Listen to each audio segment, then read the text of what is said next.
চারিদিকে কেবল ধ্বংসস্তূপ, এর মধ্যেই বসবাস তাদের। নেই খাবার, নেই কোনো মাথা গোজার ঠাঁই। প্রতি মুহূর্তে তাড়া করে ফিরছে মৃত্যু ভয়।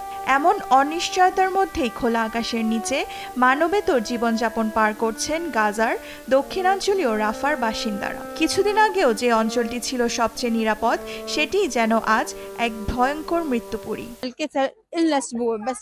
সৃষ্টিকর্তাই আমাদের একমাত্র ভরসা। আমরা আজ নিঃস্ব, এর থেকে খারাপ আর কি হতে পারে? আমাদের একটা সুন্দর জীবন ছিল, কিন্তু এখন তা নেই। আমরা এখন রাস্তায়, এখানে কোনো খাবার নেই, পানিও নেই।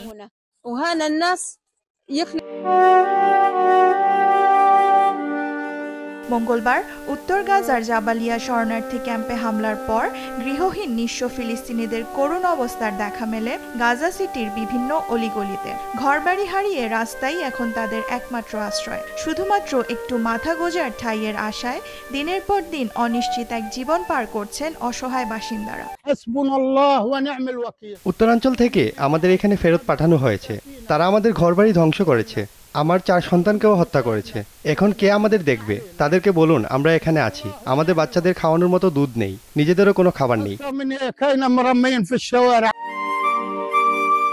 রাফায় ইসরায়েলি বাহিনীর অভিযান শুরুর পর থেকেই চরম আতঙ্কে দিন পার করছেন সেখানকার বাসিন্দারা। দক্ষিণাঞ্চলের পাশাপাশি গাজার উত্তর ও মধ্যাঞ্চলেও হামলা অব্যাহত থাকায় ঝুঁকিতে রয়েছে সেখানকার আশ্রয় শিবিরগুলোও।